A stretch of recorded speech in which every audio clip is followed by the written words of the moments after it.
गुलाबी लिपस्टिक। सुनो, बाथरूम से माया ने आवाज़ दी। सुमेश उस समय कोई कहानी लिख रहा था। कहानी लिखने में वह इतना व्यस्त था कि उसे माया की आवाज़ सुनाई ही नहीं दी। कभी कभी एक बार में भी सुन लिया करो, ना जाने कौन सी दुनिया में रहते हो। इस बार माया ने तेज स्वर में तनिक आवेश में आकर कहा। पत्नी की तेज आवाज़ को पति गहरे नींद में भी सुन लेता है। एक यही तो आवाज़ है जो उसका हरदम पीछा करती है। जैसे ही सुमेश ने माया की तीखी आवाज़ सुनी, उसके पैरों तले जमीन खिसक गई। प्रत्येक पति की हालत ऐसे ही होती है जब श्रीमती जी की तीखी आवाज़ सुनने को मिलती है।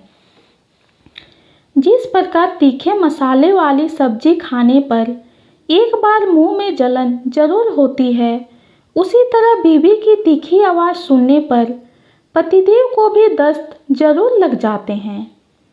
तनिक घबराया, थोड़ा चकराया और फिर दौड़ा दौड़ा बाथरूम की ओर भागा। क्या आज्ञा है देवी जी? विलंब से रिएक्शन देने पर ऐसे ही वाणी बोलनी पड़ती है। खिसियाने बिल्ली की तरह मिमियाना पड़ता है, तभी बचाव होने की गुंजाइश रहती है। सुमेश की मिमियाती आवाज़ सुनकर माया बड़ी प्रसन्न हुई। पत्नी दो ही बार प्रसन्न होती है। एक बार जब पति रात्रिकालीन कार्यक्रम हेतु मिन्नतें करते हुए उसके समक्ष दंडवत प्रणाम करता है, और दूसरी बार जब वह मिमियाता हुआ भींगी बिल्ली बनकर कूं कूं करता है। माया ने रौबदार आवाज़ में कहा, कब से बुला रही हूँ तुम्हें, तुम हो कहाँ? किसी नकचड़ी से फोन पर प्यार तो नहीं बरसा रहे थे ना? राम राम, ये क्या बक रही हो तुम? इतनी हिम्मत है क्या हम में? हम तो आज की कहानी गुलाबी लिपस्टिक पर कोई कहानी लिख रहे थे। बोलो, क्या बात है? जैसे तैसे सुमेश ने कहा, वो मैं कपड़े भूल आई हूँ, प्लीज दे दो ना, वार्डरोब में रखे हैं। घबराई हुई माया बोली। सुमेश अपने काम पर लग गया। उसने वार्डरोब खोलकर देखा, आगे देखा, पीछे देखा, ऊपर देखा, नीचे देखा, कपड़े निकाल कर देखा, सब कुछ देखा, मगर जो कपड़े चाहिए थे वे उसे नहीं दिखे। वैसे मर्दों की फितरत भी यही है कि जब वे अपने कपड़े नहीं ढूंढ सकते तो बीवी के कैसे ढूंढ सकते हैं। घबराहट में उसकी जान हलक में आकर अटक गई थी। अब माया ना जाने क्या करेगी। उसने एक बार फिर से वार्डरोब के अंदर झांक कर देखा तो उसे एक सफ़ेद सफ़ेद सी चीज़ दिखाई दी। उसने राहत की सांस ली। चलो, बच गए, नहीं तो पता नहीं माया क्या करती। सुमेश ने लपक कर उस सफ़ेद चीज़ को उठाया तो वह एक कागज़ निकला। उसकी आश्चर्य का ठिकाना नहीं रहा। ये कागज़ इतनी सीक्रेट जगह क्यों रखा है?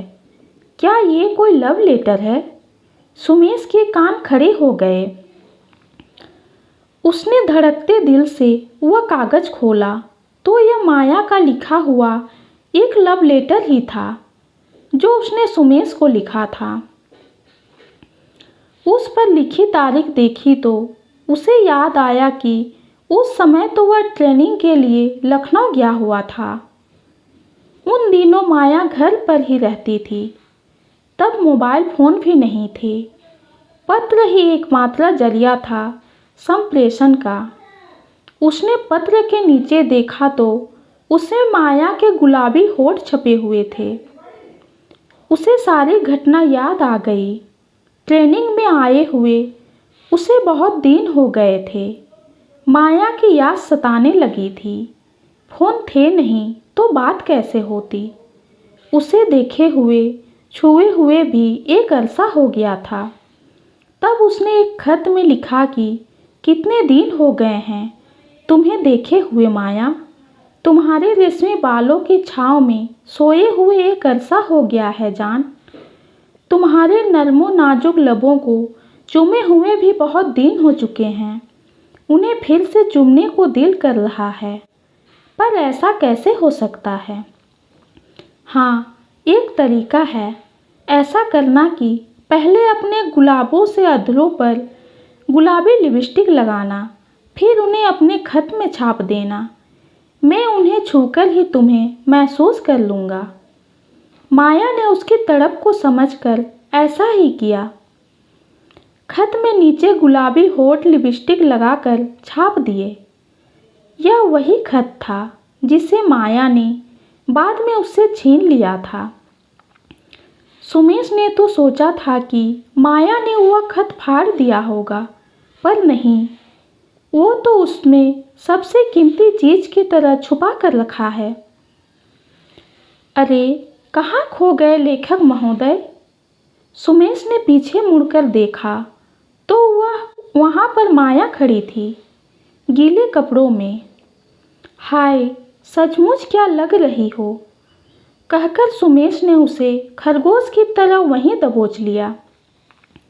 माया छोड़ो छोड़ो करती रह गई। कोई शिकार किसी कुशल शिकारी से छूट पाया है क्या कभी? माया शायद यह भूल गई थी। ये कहानी आपको कैसी लगी कमेंट में ज़रूर बताइए। कहानी पसंद आई है तो चैनल को लाइक और सब्सक्राइब कीजिए। कहानी सुनने के लिए आपका बहुत बहुत धन्यवाद।